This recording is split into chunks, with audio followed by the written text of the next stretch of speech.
ಎಲ್ಲ ನಮ್ಮ ಪ್ರೌಢಶಾಲೆಯ ನನ್ನ ಗುರುಗಳಿಗೆ ತಲೆವಾದಂತ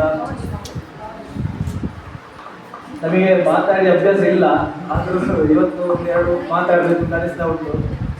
ಇದು ಶಾಲೆಯಲ್ಲಿ ಇದೆ, ಇದೊಂದು ಬ್ಯಾಕ್ ಟು ಸ್ಕೂಲ್ ಅಂತ ಮಾಡಿದ್ದು ನಮಗೆ ಅದು ಭಾರಿ ಖುಷಿಯಿಂದ ಕಾಣ್ತದೆ. ಯಾಕೆಂತ ಹೇಳಿದ್ರೆ ನಮ್ಮ ಗುರುಗಳನ್ನು ಹೀಗೆ ಎಲ್ಲರನ್ನು ಒಟ್ಟಿಗೆ ಸೇರಿಸಿ ನಮಗೆ ಮಾತಾಡಲಿಕ್ಕೆ ಅವಕಾಶ ಎಲ್ಲಿ ಸಿಗ್ಲಿಕ್ಕಿಲ್ಲ. ಅದು ಸಿಗಬೇಕಿದ್ರೆ ಇದೇ ಒಂದು ವೇದಿಕೆ ಒಟ್ಟು ಸೇರಿಸಲಿಕ್ಕೆ ಸಾಧ್ಯವೇ ಇಲ್ಲ. ಹಾಗಂತ ಹೇಳಿ ಕೆಲವು ಗುರುಗಳು ನಮಗೆ ಸಿಗ್ತಾ ಇರ್ತಾರೆ. ಉದಯ ಸರ್ ಈಗ ಪಂಚಕ್ಕೆ ಬಂದರೆ ಮಾತಾಡ್ತೇವೆ, ಮತ್ತೆ ಚಂದ್ರ ಸರ್ ಒಂದು 2 ಸಲ ಸಿಕ್ಕಿದ್ರು, ಕೆಲವು ಹತ್ತಿರ ಸಿಗ್ತಾರೆ. ಆದರೆ ಮೇಡಮ್ ಶಶಿಕಲಾ ಮೇಡಮ್ ಇವರೆಲ್ಲ ಸಿಗೋದು ಖಂಡಿತ ಸಿಗ್ಲಿಕ್ಕೆ ಸಾಧ್ಯವೇ ಇಲ್ಲ. ಹಾಗಾಗಿ ಇದೊಂದು ಒಳ್ಳೆಯ ವೇದಿಕೆ ಅಂತೇಳಿ ಅನಿಸ್ತಾ ಉಂಟು. ಮತ್ತೆ ಇವ ಹೇಳಿದಾಗೆ ನಾವು ಕಲಿಯೋದರಲ್ಲಿ ಏನೋ ಮುಂದೆ ಇರಲಿಲ್ಲ, ನಾವು ಹಿಂದೆ ಆಟದಲ್ಲಿ ಇರಲಿಲ್ಲ. ಆಟದಲ್ಲಿದ್ದ ನಾವು ಅದರಲ್ಲಿ ಇರಲಿಲ್ಲ, ಯಾವುದರಲ್ಲಿ ಇಲ್ಲ. ನಾನು ಫಸ್ಟ್ ಸೇರುವಾಗಲೇ ನನಗೆ ಮುಖ್ಯೋಪಾಧ್ಯಾಯರು ಹೇಳಿದ್ದಾರೆ, 8ನೇ ಕ್ಲಾಸಲ್ಲಿ ಪಾಸ್ ಆದರೆ 9ನೇ ಕ್ಲಾಸಿಗೆ ಬರ್ಬೋದು, ತಪ್ಪಿದ್ರೆ ಮನೆಗೆ ಹೋಗ್ಬೇಕು ಅಂತ ಹೇಳಿದ್ದಾರೆ. ಪುಣ್ಯಕ್ಕೆ 8ನೇಯಲ್ಲಿ ಪಾಸ್ ಆದರೆ 9ನೇಯಲ್ಲಿ ಕೂತೆ. ಮತ್ತೆ ಹಾಗಾಗಿ 2 ಬ್ಯಾಚ್ ನನಗೆ ಕನ್ಫ್ಯೂಷನ್ ಈಗ. ಅಂದ್ರೆ 9ನೇಯಲ್ಲಿ ಇತ್ತು, ಈಗ 10ನೇ ಈ ಬ್ಯಾಚಿಗೆ ಬಂದಿದ್ದೇವೆ. ಆದ್ರೆ ಒಂದು ಅಂತ ಹೇಳಿದ್ರೆ 10ನೇ ಕ್ಲಾಸಲ್ಲಿ ನಾವು ನಮ್ಮದು 100% ಅಂತೇಳಿ ನಮ್ಮ ಬ್ಯಾಚ್ ಫಸ್ಟ್ ಅಂತ ಹೇಳಿಕೊಂಡಿದ್ರು. ಅದೊಂದು ನಮಗೆ ಖುಷಿ ಆಗಿದೆ, ನಮ್ಮ ಬ್ಯಾಚ್ 100%.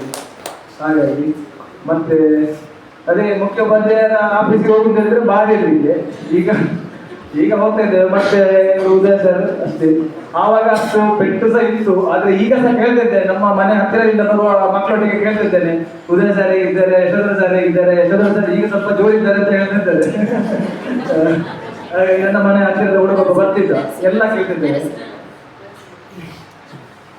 ಹಾಗಾಗಿ ಹಾಗೂ ನಾವು ಈ ಲೈನ್ ಹೋಗ್ಬೇಕಿದ್ರೆ ನಮ್ಮ ಶಾಲೆ ನೆನಪು ಆಗೇ ಆಗ್ತದೆ, ನಮ್ಮ ಟೀಚರ್ಸ್ಗಳ ಬಗ್ಗೆ ಒಮ್ಮೆ ನೆನಪು ಆಗೇ ಆಗ್ತದೆ. ಯಾರಾದ್ರೂ ಇದ್ರೆ ಕೇಳಿ ಸಹ ಕೇಳ್ತಾರೆ.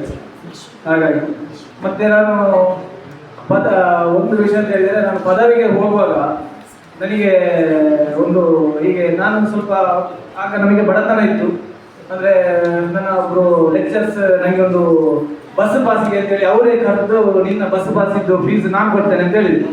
ಹಾಗಾಗಿ ನನಗೆ ಮೊನ್ನೆ ದೀಪಕ್ ಫೋನ್ ಮಾಡುವಾಗ ನನಗೆ ಸಹ ಆಯಿತು, ನಾವು ಏನಾದರೂ ಒಂದು ಒಟ್ಟು ಸೇರಿಸಿ ಏನಾದರೂ ಒಂದು ಶಾಲೆಗೆ ಕೊಟ್ಟು ಒಂದು ಬಡ ಮಕ್ಕಳಿಗೆ ಏನಾದರೂ ಕೊಡುವ ಅಂತ ಹೇಳಿ. ಹಾಗಾಗಿ ದೀಪಕ್ಗೆ ಒಂದು ಹೇಳಿದೆ, ಎಲ್ಲರೂ ಸೇರಿ ಎಷ್ಟು ತಮ್ಮ ಕೈಯಿಂದ ಎಷ್ಟಾಗ್ತದೋ ಅಷ್ಟನ್ನೊಂದು ಸೇರಿಸಿ ಅದು ಬಡ ಮಕ್ಕಳಿಗೆ ಕೊಡುವ ಅಂತ ಹೇಳಿದೆ ನಾನು.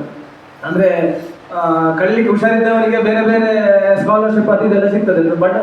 ಸ್ವಲ್ಪ ಬಡವರಿಗೆ ಅಂದರೆ ಹಿಂದೆ ಇದ್ದವರಿಗೆ ಸಿಗುವುದು ಕಷ್ಟ. ಹಾಗೆ ನಾವೊಂದು ಮಾಡಿ ಏನಾದರೂ ಕೊಡುವ ಅಂತೇಳಿ. ಅಂದರೆ ನನಗೆ ಅಲ್ಲಿ ಅವರು ಕೊಟ್ಟಿದ್ದಾರೆ, ಅದರ ನೆನಪುಂಟು. ನಾನು ಅವ್ರಿಗೆ ಡಿಗ್ರಿಯಲ್ಲಿ ಪದವಿ ಕಾಲೇಜಿಗೆ ಕೊಡಬೇಕು ಅಂತ ಉಂಟು.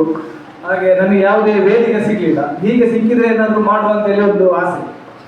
ಹಾಗಾಗಿ ನಾನು ಪದವಿ ಮುಗಿಸಿ ಮತ್ತೆ ಬಿಸ್ನೆಸ್ ಆರಂಭ ಮಾಡಿದ್ದೆ, ಬಿಸ್ನೆಸ್ ಮಾಡ್ತಾ ಇದ್ದೇನೆ.